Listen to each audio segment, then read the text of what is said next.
বিকেল হলেই না মন চায় কিছু একটু বানিয়ে খেতে। তো দুপুরবেলা খাওয়া দাওয়া সেরে এখানে দু রকমের ডাল ভিজিয়ে রেখেছিলাম, ছোলার ডাল আর মুগ ডাল। এটাকে আগে একটু ভালো করে ধুয়ে নেবো, আর কি বানাচ্ছি সেটা একটু পরেই তোমরা জানতে পারবে। তো এখানে আমার ডাল দুটো ভালো মতো ধোয়া হয়ে গেছে, আর বেশ ভালোই ভিজেছে ডাল দুটো। এবার এটাকে আমি মিক্সার গ্রাইন্ডারে ভালো করে পেস্ট করে নেবো, মিহি করে। তো এখানে ডালটাকে আমি ভালো করে পেস্ট করে নিয়েছি, একেবারে মিহি পেস্ট। অল্প জল দিয়ে আমাকে এটা করতে হয়েছে। আর আমি এই ডালের মধ্যে মেশাবো বিট।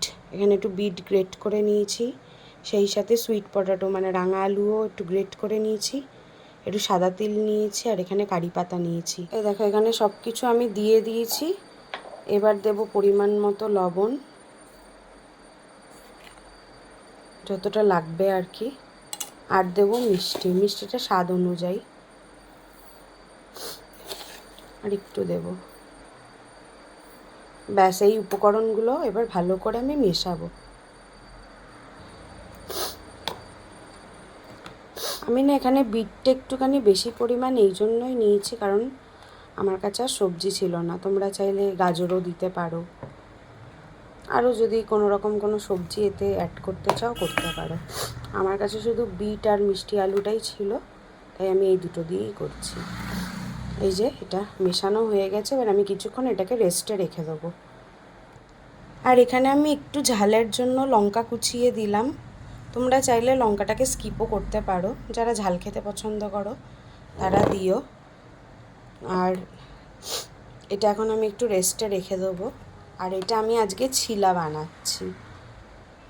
এটা কিন্তু খুবই হেলদি, যদিও আমি এতে চিনি দিয়েছি স্বাদের জন্য। যাই হোক, তোমরা চাইলে ওটাও অ্যাভয়েড করতে পারো।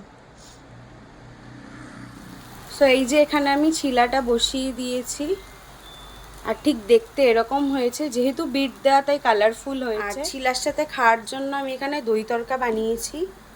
এই তড়কাটা সত্যি বলতে দারুণ হয় খেতে। তোমরা একবার পারলে বানিয়ে খেও। আমি এটার রেসিপি অলরেডি শেয়ার করেছি আমার চ্যানেলে, আমি পিন করে দেবো রেসিপিটা। তোমরা একবার হলেও ট্রাই করো। এই তরকারিটা দিয়ে না সত্যিই ভালো লাগে খেতে। তো এই হচ্ছে আজকে আমাদের বিকেলের টিফিন। এখানে অলরেডি দুটো হয়ে গেছে গরম গরম। তো আমার আজকের এই টিফিনের রেসিপিটা তোমাদের কেমন লাগলো অবশ্যই কিন্তু জানিও। আর খুবই হেলদি একটা খাবার, তোমরা পারলে একবার বাড়িতে ট্রাই করো।